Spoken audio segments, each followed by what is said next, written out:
in the search, just type in authentication app. It should come up. Obviously I've got it selected as open because I've already installed it, but you'll have install there in the green button. Just click on install, and once you've installed it, I can take you to the next process. Obviously there's lots of others. If you look further down, there's lots of other different authentication apps there, but what I would recommend is Microsoft, because that you have to put in a PIN code before you can access that, or the Google one, which I'm showing you now, because basically these are standard in the industry, so it's best to stick with the standard. At least you know they've been tested and proven. And what will happen is, once you've installed it, can you see where it's got authenticator and it's got like a big G on there? When you click on that,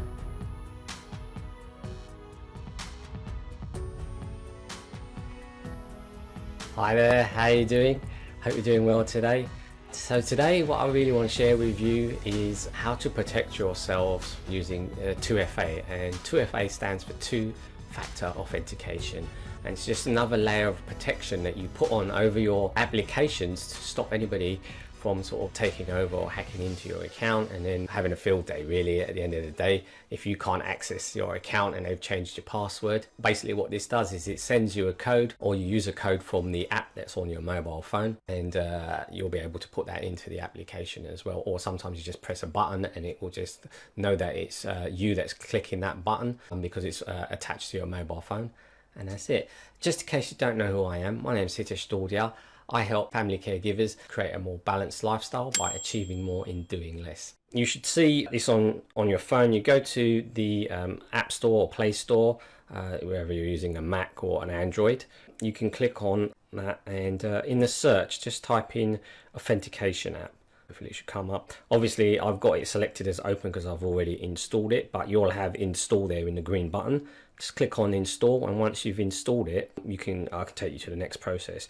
Obviously there's lots of others. If you look further down, there's lots of other different authentication apps there, but what I would recommend is Microsoft, because that you have to put in a PIN code before you can access that, or the Google one, which I'm showing you now, because basically these are standard in the industry, so it's best to stick with the standard. At least you know they've been tested and proven.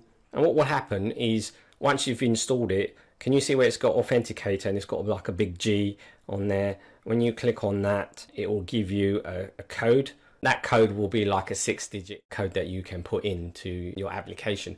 But it doesn't matter, you know, whether you see the code or not now, you'll know when you see it. So I can explain it to you. If it'll show up, it'll show up. If not, then it might make my screen go blank, which it does. And then you only have 20 seconds before the code changes again. So it doesn't matter if anyone knows your code or not. After 20 seconds, it will be redundant. They can't use it. That's the part of the installation on a mobile phone, the app that you need, creating it, making this two-factor authentication for your other applications as well. So make sure you do install it on your phone, because you're going to have to scan from your phone a code that you see, a QR code that you see on your device in front of you on your laptop or desktop. Otherwise, if you do it all on your phone, it's going to be a little bit difficult to be able to scan it and use it on the same device. Okay, so say you've got your Google account and you want to set up two-factor authentication on your Google account. And the way to do that is simply, when you log into your Google account, your Gmail, on the right hand side you'll see a little picture of you, or a logo or company logo, whatever you've decided to put up there. If you click on that, then basically what it'll say is manage your Google account. Then you next you need to click on security. So like if we click on security here, and what you need to do is you need to scroll down to two-step verification. At the moment it's off. When you click on that, it's going to give you a little bit of idea of what extra layer protection is, and then you can just say get started. Just give it a second or so. You're going to have to put in your password again. I've already got my number in there, but what I wanted to show you is you've got here where it says show more options. You can select Google prompt, and basically what that will do is that will send a message to your phone, and so it knows it's you. You can tap yes. Now if you get this message and you haven't gone online for some reason, what happens is someone's trying to get into your account. They might be in your country, they might be in a different country, and you get this message, you've got the option to select no. That means because you've put two-factor authentication, an extra layer of protection on there, you're in control. And say you go to a new device and you're logging into your account, because it's a new device, a new browser, it doesn't know who you are. So what it'll do is it'll send a message to your phone, and basically it'll say, are you who you say you are?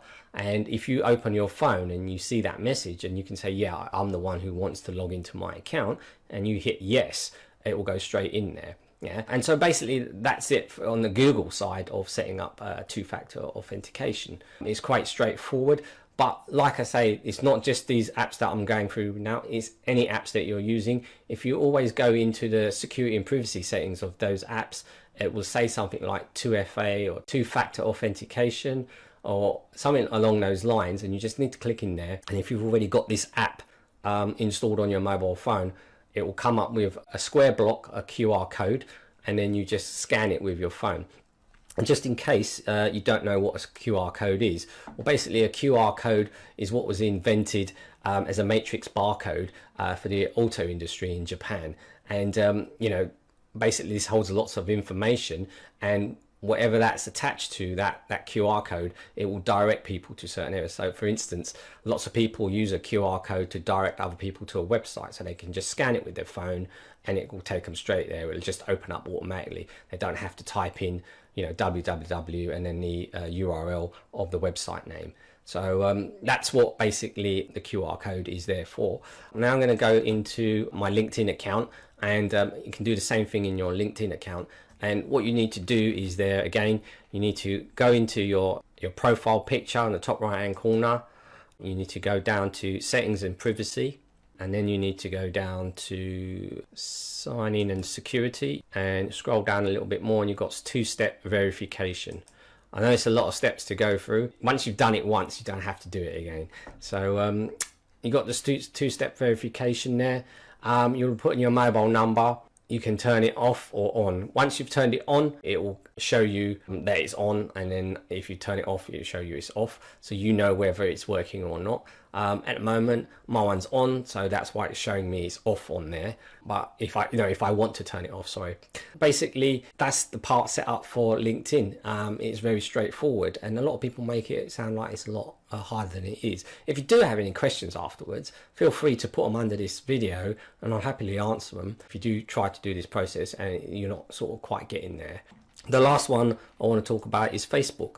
So, you know, again, you can go into Facebook, you can hit the drop down arrow, you can go down to settings and privacy, and then go to settings again, and then go to security and login. Scroll down, you'll see two-factor authentication there. You just click on edit. When you click on edit, because I've already got it activated, say use the authentication app. When you use that, it'll pop up the QR code, which is this.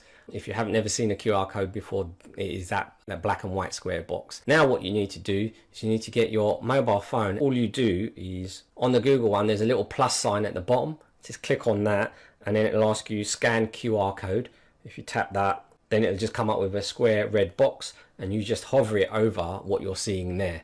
It'll just create that authentication for you. It'll add that application into your QR code app, your Google Authenticator app, so you'll see it there. So anytime that you need to log into it and it's asking you for a 6-digit code, you can just go into your app, tap on that particular account, it'll show you the 6-digit code, and you can just tap it in on the screen and you'll happily get into the account, no problem. Well, this will change every time you do it, so once you've scanned it, just click on continue and it will take you to the next step. I don't recommend text messages, because basically you might see the text message or not, but you know the app is secure and you've got it there. And obviously it might take up data every time a text message is sent or you send something. I've just gone over it very quickly, but I've made it easy. It's not as difficult as people make it to be, yeah? All you need to do is these little actions. You know, install the authentication app on your mobile device. Go to an app that you want to make secure by using 2FA. And all you do is you open up your app on your mobile, you go into the security settings of that app, and then you just scan that code. It will add that account into your app. So anytime someone's trying to access any one of your accounts, what will happen is a message will get sent to your phone. If it's from a different browser, it'll get sent to your phone saying, do you want to log in? And you're like, well, actually, I'm not even on a computer at the moment, so I say no. Don't just click yes as a default, because it might be someone else trying to get into your account. And if you say yes, they're going to be able to get into your account. So I only do it for you. So this is basically a security 2FA extra layer of protection for yourself. So until next week, take care of yourself, achieve more by doing less. Don't you think it's about time? All right then, bye.